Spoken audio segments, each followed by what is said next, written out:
Big welcome to you. Thank you for your patience. Let's dive right in because we have some material to cover.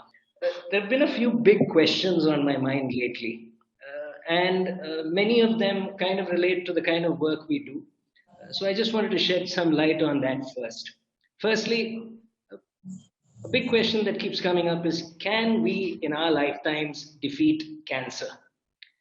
Can we improve the or can we increase the lifespan of human beings to 100 years? Can we on our earth? Can we feed the 8 billion residents of our planet? Can we stop or prevent the next pandemic? When you think about these questions, the answers to these generation defining questions often lies in our genetic code.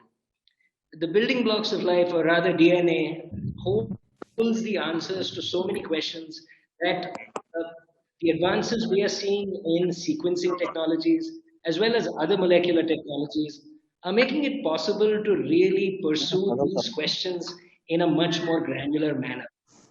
The question that comes upon us is that what you need to start with always when you are engaging in these kinds of molecular technologies is that you want to start with very pure, high quality, intact DNA.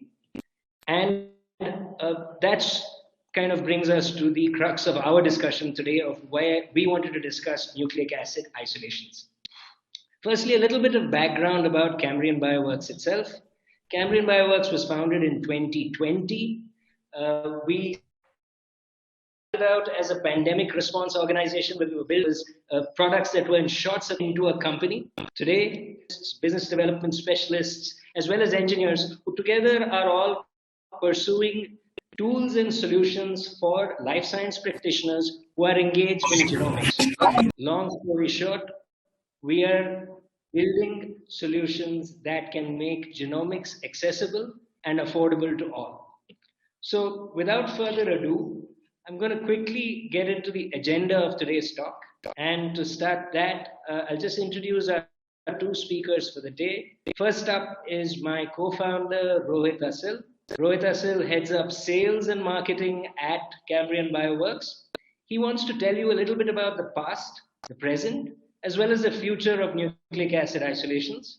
This will be followed by Gayatri Subramaniam, who will dive a lot deeper into our products that we have in our categories and looking more closely at the performance of these products and how they will make the lives of scientists easier in these fields. All right. Perfect. We see a lot of participants. We were frankly overwhelmed by the amount of registrations we have on our LinkedIn post. So it's quite happy to see this turnout on our first webinar. So without further ado, let's take a quick peek into what the past did so far and how's the present like when it comes to nucleic acid isolations. Now, once we look at this, we'll jump right into the future. This is a very a quick rundown of important milestones that happened in the subject area of Na isolations. Now, 1869 is when the first discovery of nucleic acids was actually done, and not until 1918 the first successful isolation of DNA from white blood cells actually happened. And I don't know if any of you, there are a lot of seniors in this group, so I'm not sure if anybody has actually worked with chromatography columns, but 1950s is the era of chromatography columns, which enabled us to purify the nucleic acid efficiently. So 1953 is when, after Watson and Crick proposed a double helix structure of DNA, is when modern biology has significantly developed and advanced into a higher level. You're suddenly talking about NAT testing and analyzing genome, which was earlier not really possible without the understanding of the structure of the DNA itself. 1980s is around when we heard that the spin columns actually came into existence. I'm talking about the silica-based spin columns that a majority of you currently use for your Na isolation techniques. It also is important to note that this is quite an old technology. Although it works quite well for a lot of applications today, it's essential to understand what's next and take a look at the future ones. In about 1990s is when we first see that a lot of scientific publications quoted the use of magnetic beads. Now, this is something that we looked at ourselves, considering the fact that we are into manufacturing these. 1990s is when it started. 2000s is when a more commercial oriented applications began using magnetic beads as a medium. And fast forward to 2020, we all know a lot of us here carry the scar tissue from the battle we've all won over COVID to some extent. And we all know how essential nucleic acid isolation was during the COVID pandemic. Just to look at some points, during COVID, a lot of our institutions, a lot of diagnostic labs, a lot of research institutions even were forced to get into diagnosing COVID quickly. And I don't have to uh, explain more about the details of what happened in the last 2 years, but we all know how much we were pressurized into looking at things unlike before. You're talking about ultimate pressure to suddenly scale up thousands of extractions, while your lab was probably used to running a few tens or at max a few hundred isolations per day. We were talking about the entire pressure that was put on the ecosystem to be able to run multiple downstream processes from the same starting sample. Now, that is something that we did not really look at actively prior to that. Although we had PCR, we are talking about just a few hundred PCR machines across our country. And now, I don't know, correct me if I'm wrong, but there are at least a few thousand devices spread out across the country which perform nucleic acid testing. We are talking about lowering the cross contamination risk. When I say cross contamination risk here, we're talking about not mixing up samples from two different patients. We're talking about falsely diagnosing positives or negatives when the real sample is not showing that in the first place. Now, this is an important consideration when nucleic acid tests were being adopted, and the scale was being increased at every level possible. We were pretty much forced to optimize each step in the nucleic acid testing framework. And the larger intention for majority of businesses, organizations, institutions was to drive into profitability. Now, we all know what happened in the beginning, the first year, the sudden explosion of number of samples, and then eventual decline of the same sample count without changing or without changing the expectations of the quality that is expected from these testing labs. So it was not only about scaling up, it was also about planning optimization steps forward, which will directly hit the profitability of these labs. So that's what happened so far, and that's what has been the past and the obvious present. But what holds for us in the near future? These are certain trends that we as a company watch out, because this is something that is close to our heart. Everything that we manufacture, everything that we design revolves around nucleic acid isolations. So ensuring and understanding the significance of what will be important in the future has been a driving force for all of us at Cambrian. Now, just to look at the future, which is many things, amongst many things, one thing that the future also is to be able to do more with less. What do I mean by this? Now, we all understand how essential good quality DNA is for applications like NGS, SNP genotyping, microarrays, qPCR, and disease stratification. Without having the right kind of starting material and without having the rightly measured quality DNA to begin with or RNA to begin with, many of these downstream applications suffer heavily. We all know this. We put a lot of emphasis on the fact, but did our methods and technologies really change in the last few years? I think after COVID, we all looked at ourselves going back to our age-old spin column based methods. Of course, because lack of number of samples and other reasons like that. But is that something that will still hold right for the future? Is it something? Is there room for more improvement in the way we do things now? We'll look at that shortly. What else do I mean by do more with less? Now, we came from a place where running a single PCR reaction and emphasizing on getting a positive or negative result, and qualitatively and quantitatively understanding and diagnosing cases. But is that what is going to hold true for the upcoming future? I don't think so. There are already enough number of companies right here in India, enough diagnostic labs, enough research organizations who are primarily already moved to multiomics approach of analyzing samples and sharing insights with the medical community.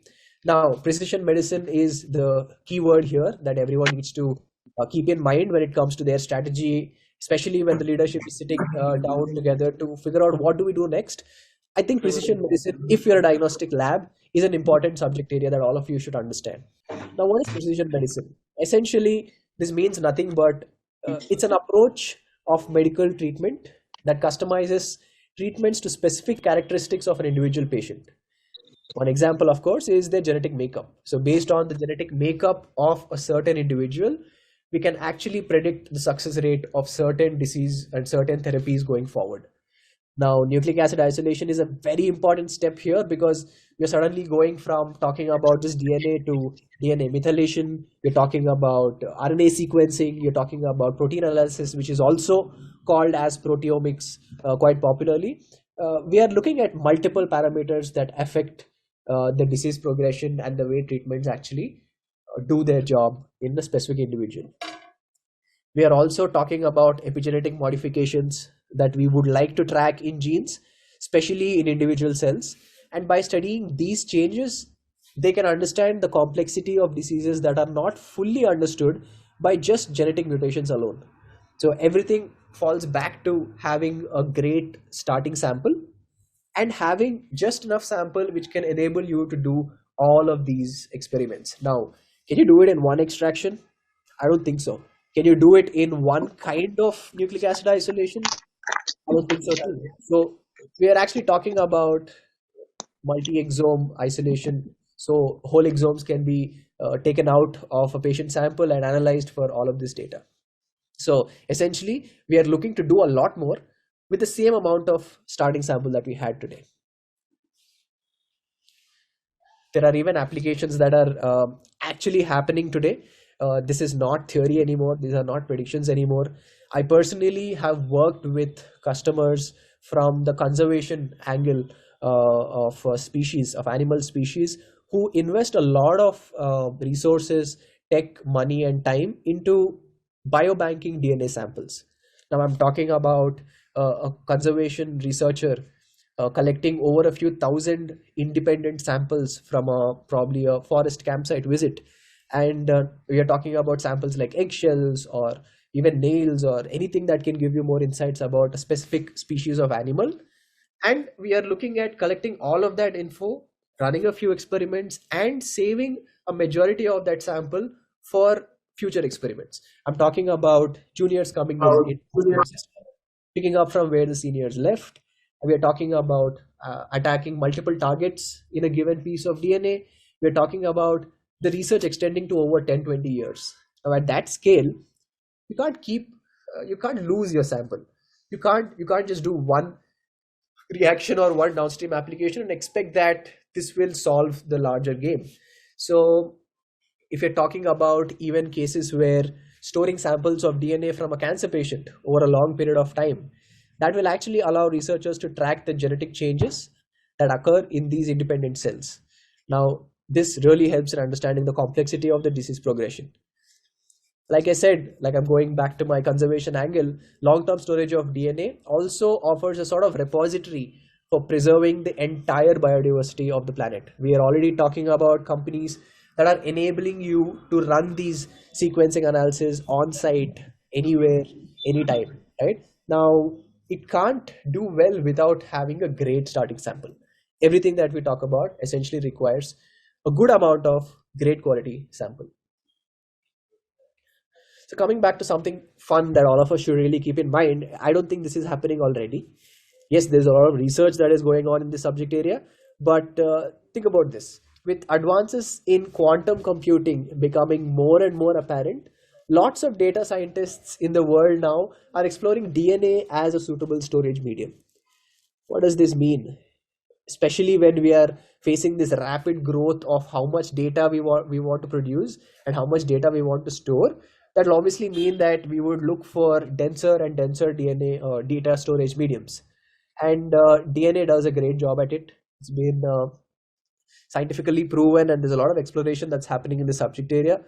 Just a quick note: the amount of DNA in your body could store every movie released over this past century, not once, but 3 billion times over. So that's an unimaginably high number, right? You're talking about 150 billion terabytes of data, and all of that can fit into one human body's DNA available in one human body. The future is, of course, high quality DNA. Now, we really touched upon a lot of downstream applications already. A lot of you are actively working on building some of these technologies. I know some of you personally who's attending this webinar now is into CRISPR, somebody who's actually into large scale population genomics. Of course, a lot of you are from the PCR background, and equal number of them are also in the microarray area. Now, ensuring high quality DNA is super essential when you're combining technologies like these to analyze samples a lot more precisely, and also even work with a lot more detection targets at the same time. What does this mean? This means you don't just need yeah, it's a high quality DNA kind of an approach. You need an objective way of scoring the quality of the DNA that you manage to export out of your extraction process. A lot of microarray and NGS folks do this already. This is one of the super popular techniques. It's basically to analyze DNA integrity number on a score of 0 to 10, meaning a really high score means your DNA is extremely intact and super long, and a really low score like 1 2 would mean that your DNA is fragmented down to smaller fragments, and that may not be the best choice for most of these applications. Finally, future is, of course, automation. A lot of you will agree. I see a lot of head nods right now. I know that a lot of us are essentially building our labs, our organizations, our departments to work with better speed than they were doing before. So really keeping an eye out to find out what is that next bit of technology that I can adopt that will enable me to improve speed of independent operations, and what is that process that I can adopt that can overall deliver a lot more efficiency than before. Now, there is, of course, speed is perennial, especially during the COVID wave. A lot of us know how a lot of us actually had to stay back in the labs all night, run probably 3 or 4 shifts, literally 24/7 to meet the demand that was being expected of us. Now, everybody moved to an option that could enable better speed for them, and that is super important. This is like the most interesting thing that I get to work with a lot. Like I said, I'm into sales and marketing. My primary job involves meeting a lot of customers. I'm happy to say that, especially when it comes to diagnostics as an industry, we've personally met over the top 30 business CEOs and leadership to really understand what is their requirement going forward. I'm talking about large brands with multiple collection centers. I'm talking about hub and spoke models. I'm talking about extremely sophisticated labs that get samples from not just India, but also from across the world. And I'm talking about Indian companies here. And this doesn't need any more explanation. Cost of test becomes one of the most important metrics when majority of you are looking to grow your business. All right.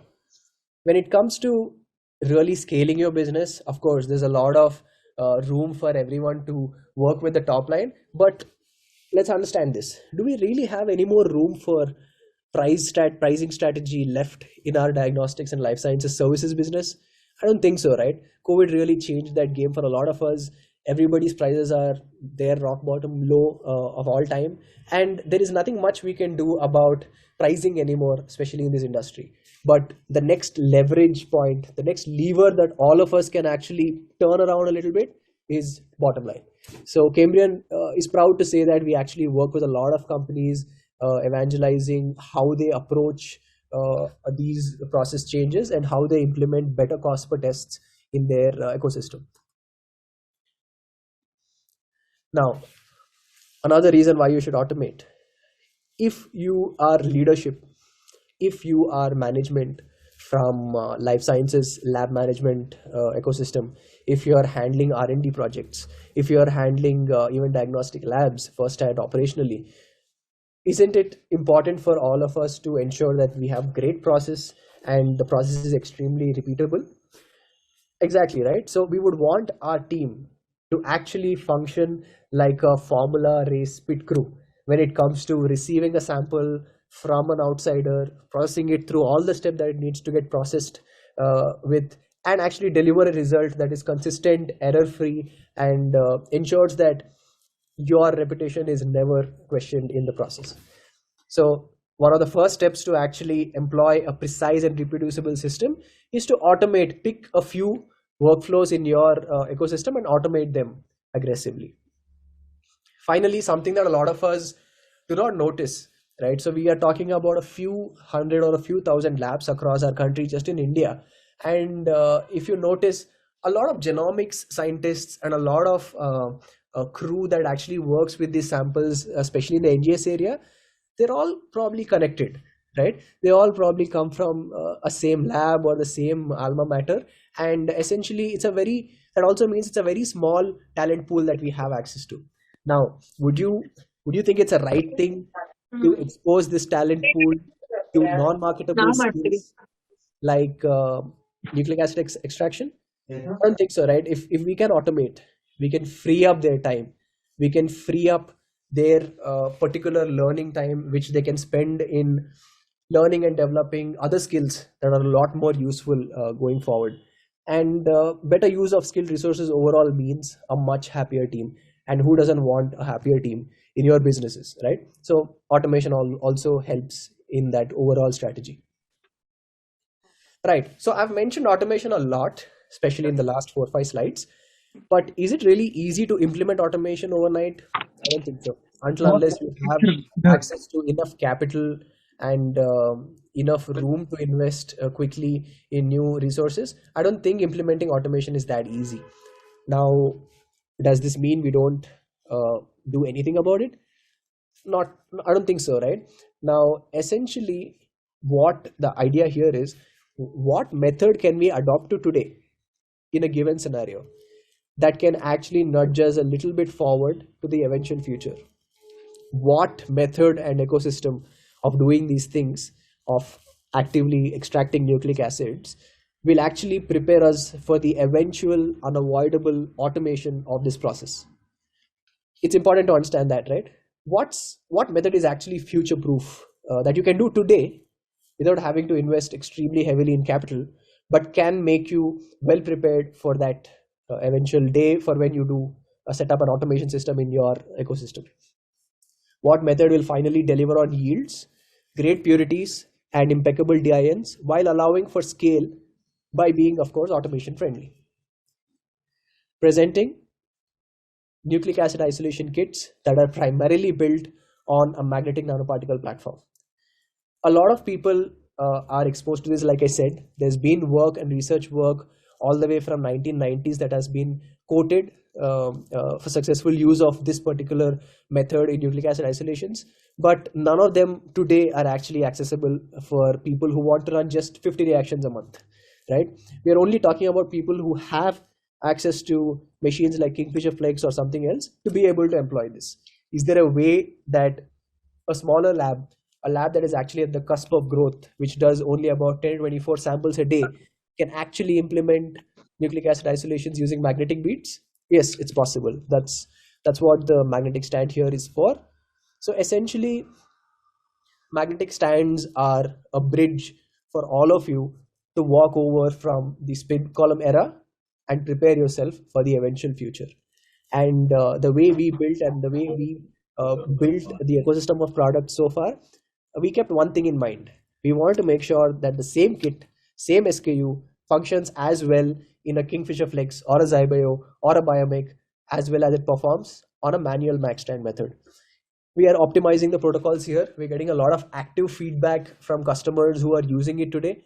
There has been feedback about optimizing protocols to reduce the overall time. There has been feedback, consistent feedback that the yields that they get are far better than a spin column ecosystem.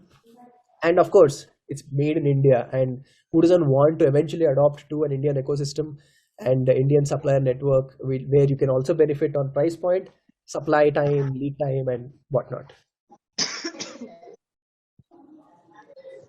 So we are actually talking about kits that we have developed and how these kits work equally well on an automation system and also a manual system.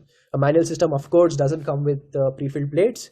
It comes as buffers in bottles, and you can use only as much as you need and run your extractions on a magnetic stand.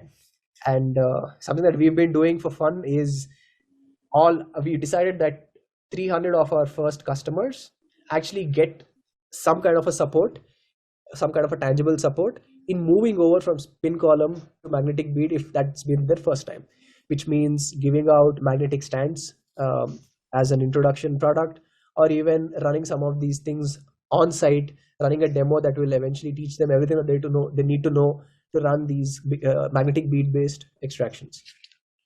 Here's a quick summary of some of our products that are already in the market. FFPE being one of the brand new launches that we are planning in a couple of weeks. We have great initial feedback from our beta customers, and you are all basically an extended community. And we will not shy away from showing that early data and also asking for a lot of feedback and exchanging samples and looking at the performance together, right? So essentially, we work with sample types from whole blood to saliva. Saliva can be collected in a cup or a swab. We're talking about fresh tissues, FFPE blocks, BBS and FDA cards, cell lines, and of course, bacterial samples.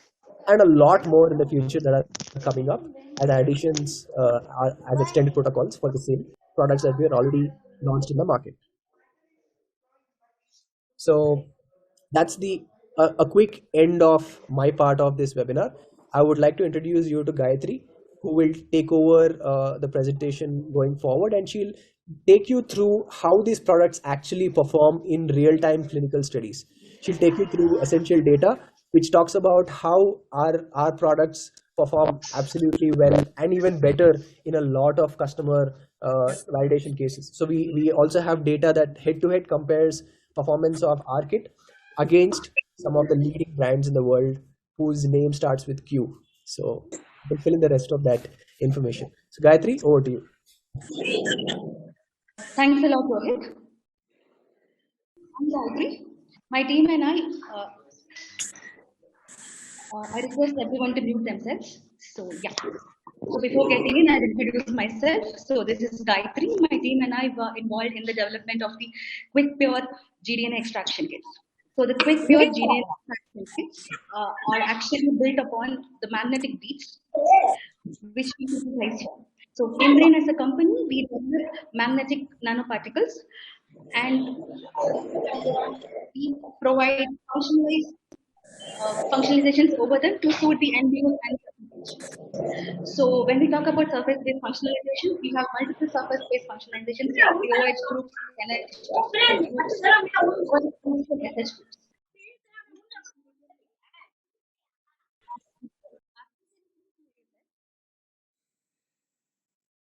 Yes, please. So now, as I was talking about the functionalizations before, so we have multiple types of functionalizations. Uh, and these functionalizations, they are chosen by the customers depending on the sample types and and it depends upon whatever your end extraction is. So going on to the next slide.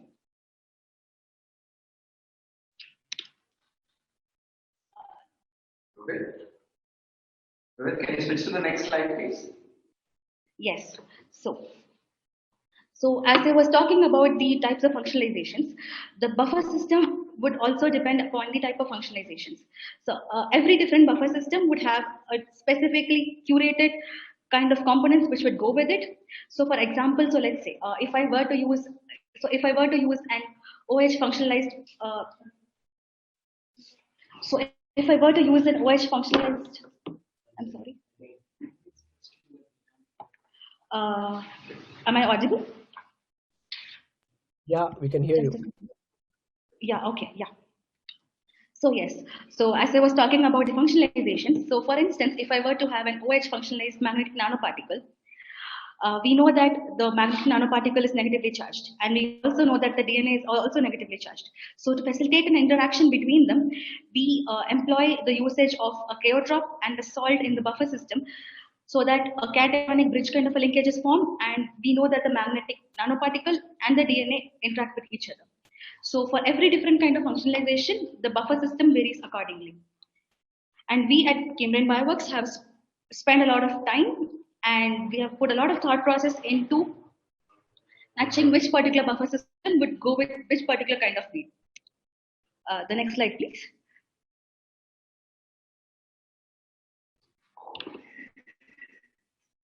Yes, so when I talk about a particular nucleic acid extraction workflow, so any workflow would actually involve collection of a sample, and then it would involve the lysis of a particular sample.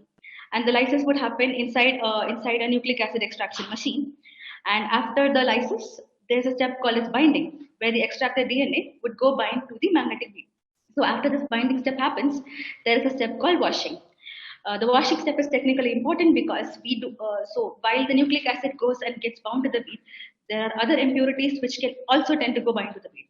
So this wash step ensures that those impurities do not bind to the bead, and only the pure DNA gets eluted at the final step. So once the DNA is eluted, the DNA undergoes a quality check process. So this particular quality check process will vary from one lab to another, and it would vary from one different extraction application to another. So the basic quality check processes would include nanodrop-based readings, A260 to 80 ratios. It would involve a qubit-based reading, and it could also involve a tape station-based analysis. So a DNA once which has surpassed all these quality criteria, if it is good enough, goes for the downstream applications. And the downstream applications we have include PCR, NGS, qPCR based applications, and the other molecular based assays.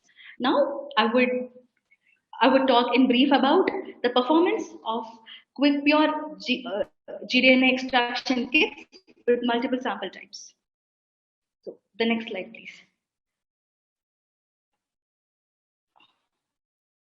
So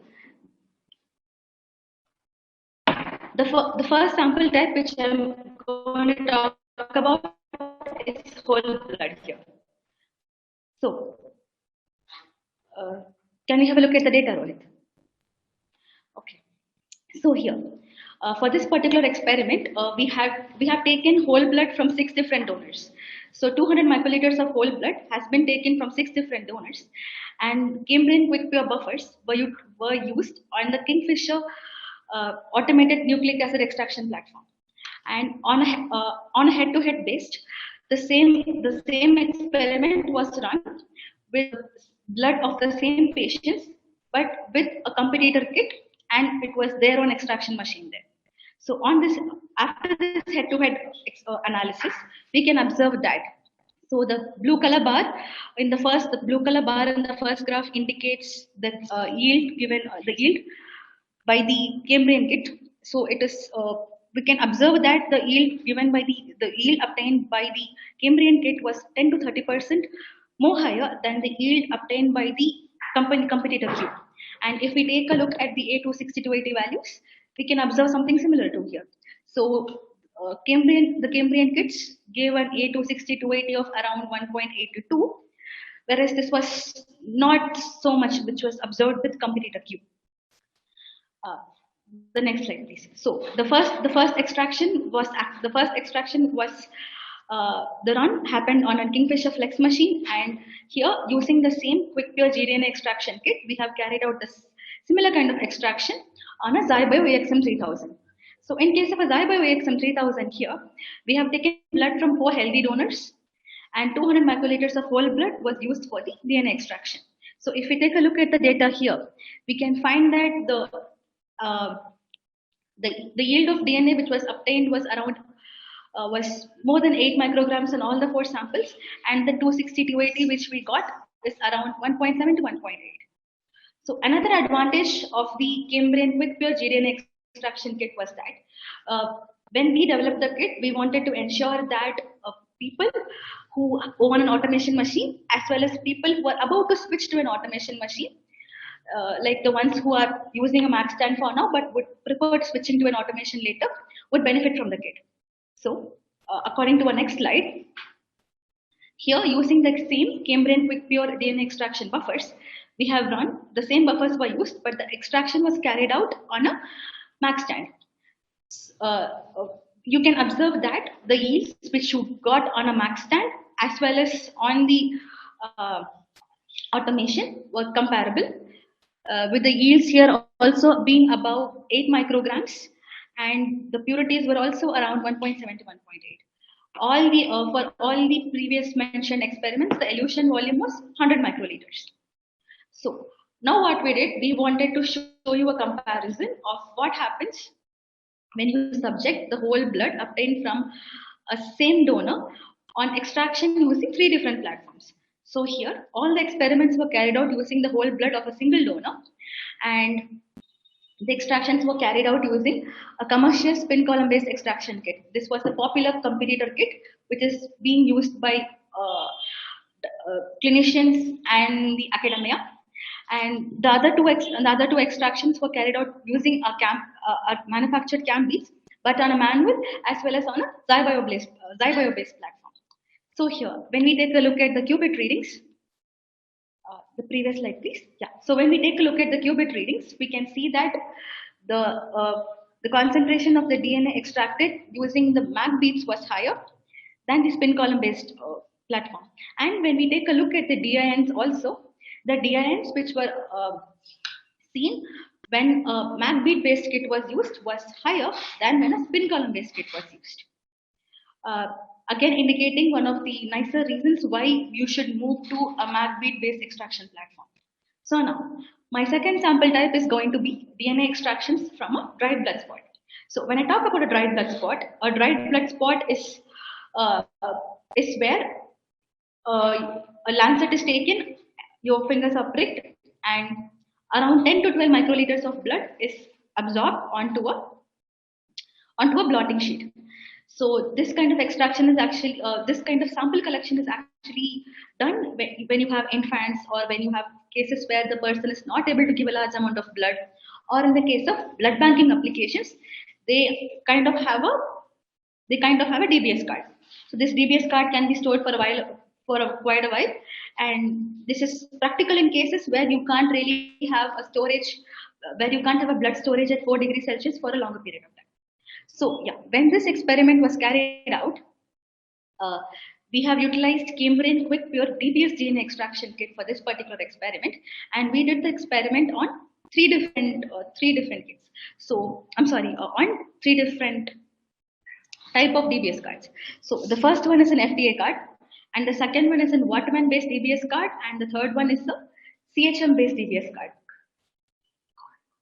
Okay, so then blood from 2 patients were taken, and the same sample was used in all the 3 cases. So when we take a look, we can find that a total yield of around 150 nanogram was observed in all the cases, and purities of around 1.7 to 1.8 was observed when the DBS cards were used. So this 150 nanogram figure is actually from blood taken from a blood volume of around 150 to 200 microliters. The next, yeah. So now the third sample type which I'm going to talk about here is the DNA extractions from saliva using the Cambrian Quick Pure Saliva DNA Extraction Kit.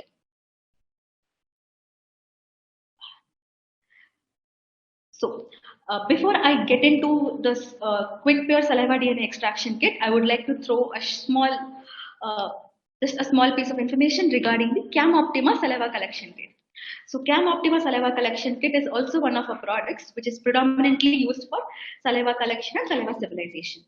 This kit comes with the saliva collection device and a stabilization buffer which would help you to store the saliva at room temperature for a prolonged period of time.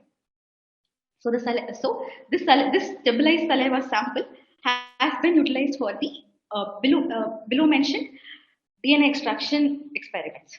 So here, we subjected the saliva collected through CAM Optima kit as well as the Cambrian quick pure saliva extraction buffer for an accelerated stability study.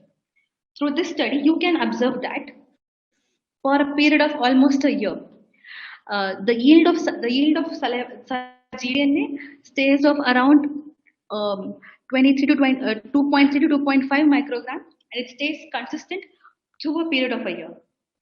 And the purity ratios also remain stable for a period of 6 months. They stay around 1.6 to 1.8. So this is actually stabilized saliva at a room temperature. So yeah. So now what we did for this particular DNA analysis experiment, we have taken a saliva sample which was stabilized for over a week, and we have carried out the DNA extraction using the quick pure DNA extraction kit, and the qubit reading was around 59.8 nanogram per microliter, which gives you around 5.98 micrograms of DNA, and the DIN was around 7.7, which is utilized for the downstream experiments. And the DNA extraction from saliva is employed for the cases where you for cases from patients where you can't take your whole blood, and since saliva is a very easy sample type, there is no need for any kind of physical harm or anything involved while giving the sample, and the saliva can be collected personally by the patient themselves, and not much clinicians are involved in the saliva collection process. So now, this is again DNA extraction from a buccal swab using the Cambrian quick pure saliva DNA extraction kit. For this particular experiment, we have taken buccal swabs from 8 different donors, and the buccal swab was actually stabilized on the Cam Optima saliva stabilization buffer for a period of 3 days, and this extraction was carried out. When we take a look, so here for 8 different donors who have different saliva profiles, the yield has varied accordingly, with the highest yield of around 5 micrograms and the lowest of around 2 to 2.2 micrograms. So this saliva profile would change from person to person. The thing to be noted is that the purities were around 1.7 to 1.8 in all the 8 donors. So now, when we come to DNA extraction from tissue, so here we have taken 2 different types of, we have validated our kit with the mammalian tissues as well as with the mammalian tissues, meaning with both mice as well as the human samples. The next slide, please, Rohit. Yes. So now, when I talk about this particular slide talks about DNA extraction from from a mouse tissue. So BAL PC mice were used, and 25 mg of mice tail, mouse liver, and mouse kidney were used for this experiment. And here, this experiment was again run on 2 different platforms. The one in purple, the bar in purple indicates the yield obtained through Cambrian kit, and the pink or the skin color, this represents the yield obtained using a competitor kit. So here we can, and this competitor is a competitor again being widely used by multiple clinicians and by the academia throughout. So when we did this experiment against that competitor kit, we can observe that the yield obtained using the Cambrian kits was significantly higher, and for the tissue samples, the yield, the maximum, let's say for the mouse kidney, the maximum yield we got was around 40 micrograms, and for the mice tail, the yield which we got was around 18 micrograms. The purities were also around 1.8 to 1.2 for all the 3 different sample types. So now, for this, okay, this is an interesting experiment. This particular experiment was actually a third party validation kind of an experiment where the experiment was held in a hospital setup. So the two samples which the experiment was carried on are are the two tissue samples from a cervical cancer from two different cervical cancer patients, and 30 mg of human cervical biopsy swab was used for the experiment. A Cambrian quick pure tissue DNA extraction kit was used for this, and for this particular sample, they have used a Mac stand. They have not used an automation platform; they've used a Mac stand for this, and the net yield was around 5 micrograms and 8 micrograms for the patient samples. And as you can see, the A260 280 was around 1.9, and the 230 was also around 1.8 to 2, which is fairly good enough for the NGS based applications. So now I would like to pass on to Rohit, who will take over the presentation from now. Thanks for the data, Gayatri. That's extremely deep, and the analysis were super crisp. So essentially now we know that the bead-based platforms or bead-based extraction kits can overperform in a majority of cases when you compare it with spin column. Now, essentially, what else do we do other than just that? Like we were discussing before, it's not just the extraction kit that we were providing for some of our customers. We were also helping them across other workflows that where products are used, which are imported, which are extremely expensive, and of course MOQs are also super large. So an example for those would be Cam Optima, which Gayatri briefly touched up about. It's basically a saliva collection and stabilization kit that will ensure that the DNA inside your saliva is stable for almost up to a year at room temperature. Then you have CamPure, which is an extension of our Quick Pure range of products, which is specifically meant to be used only on saliva samples and not other samples. And finally, CamSelect, which we will be talking about in some other webinar. Essentially, CamSelect primarily works with PCR purification, size selection, and in cases where you have to play with the purities of your difficult to extract DNA samples. Finally, here's a quick run-up of some of our customers. A lot of you are actually online, so thanks for that. Thanks for waiting till the end of this story. That's a quick snapshot of our team showcasing our sample packs, which go to all of our customers across all product ranges. I would like to quickly mention this, that we've managed to put together almost 50 units of our samples against each product category available for people who attended this webinar. So if you're interested to actually trying these things out yourself, looking at the data, understanding the costs involved, you can currently log on to our free sample page and fill up your information. Especially we need your address if not for anything, and select the kind of product that you require to sample, and we'll be happy to send it over. If you're in Bangalore, expect a very quick turnaround time, and if you're outside Karnataka, maybe a couple of days for the shipping to happen. Right now, we will take questions. Anybody from the audience, you're free to ask questions and analyze some of the thoughts that we shared today. I think I have to unmute. Okay.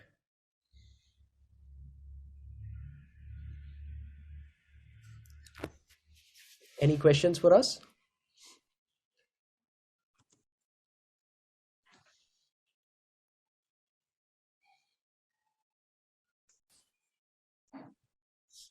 All right, so we are available here, and we are also available on our live chat window on our website.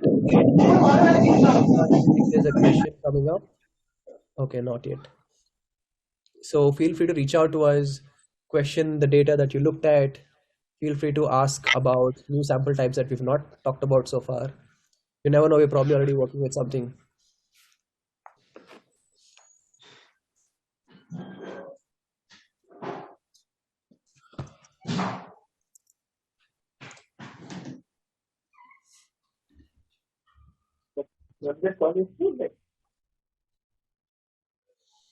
Hi guys. I think we have a lot of questions from our audience. See, Preeti has a doubt, and Tripti has a doubt, and Madhura also. Okay, we'll take these questions one by one. So what about RNA extraction? So we already have a product that's been around for more than a year now, that deals with RNA extraction primarily for COVID testing. So we have products that work on Zybio and Kingfisher and a bunch of other machines out there in the market, and of course all on MaxStand as well, which is primarily used to isolate pure RNA from a viral sample. So it's a viral RNA kit. Next question here is, can this kit distinguish genomic DNA from mitochondrial DNA? That's a very interesting question. Do you want to take this, Gayatri?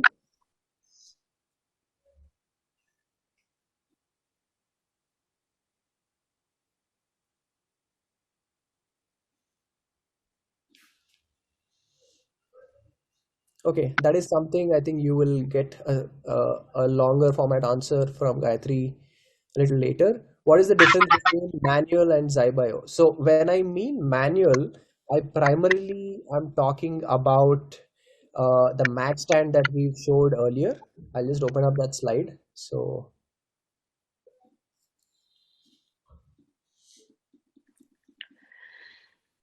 ahead.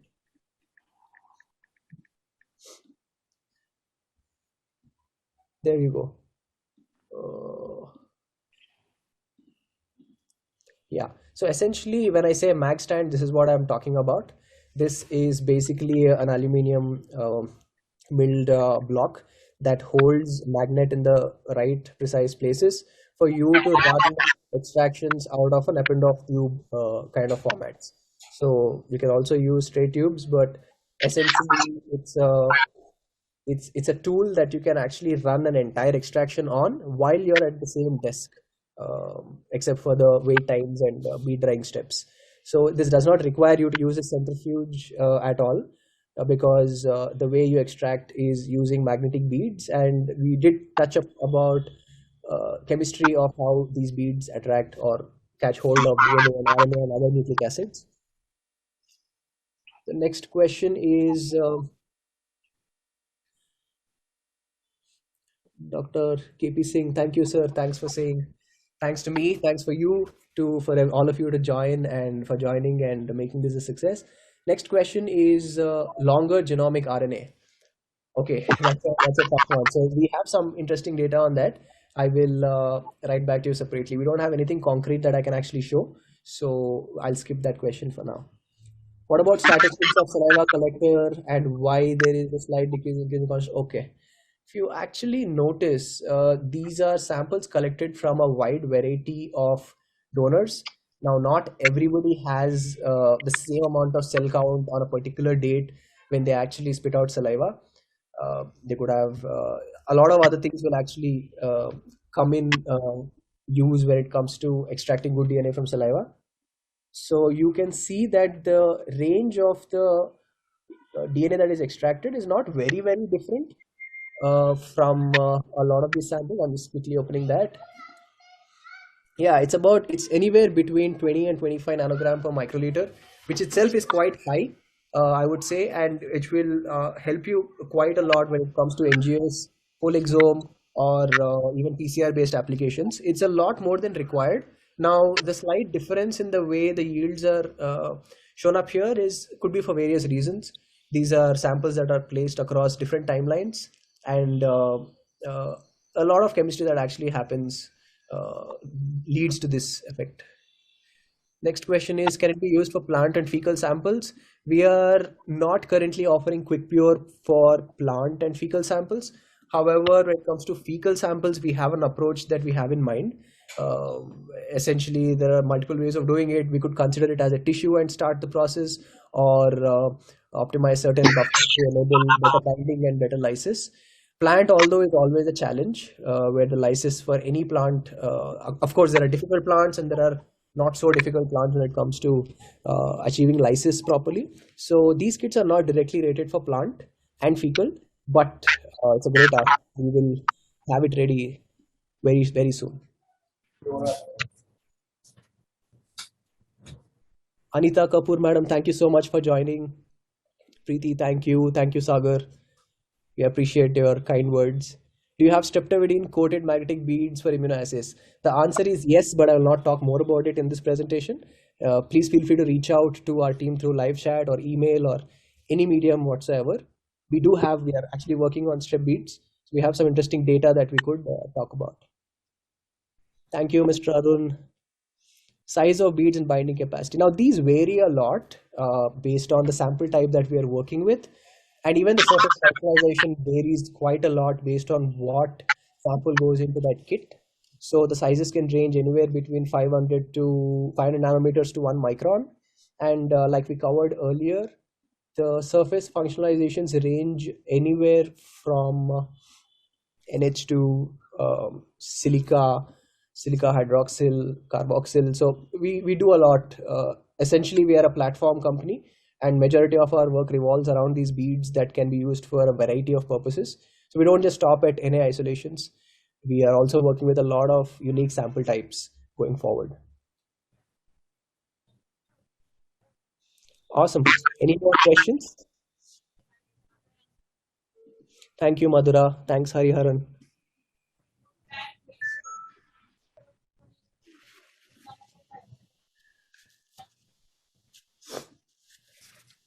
Awesome. So we'll wrap this up here. There is a link for free samples available on the chat window right now. If you're looking to try some of these things, you can quickly go into that slide, put in your, I mean, these days websites automatically put in your details. You don't really have to type there. Just select the product that you're interested in, and we'll be happy to ship it over. Perfect. Thank you so much. Have a great evening, and look forward to seeing you all in the next webinar.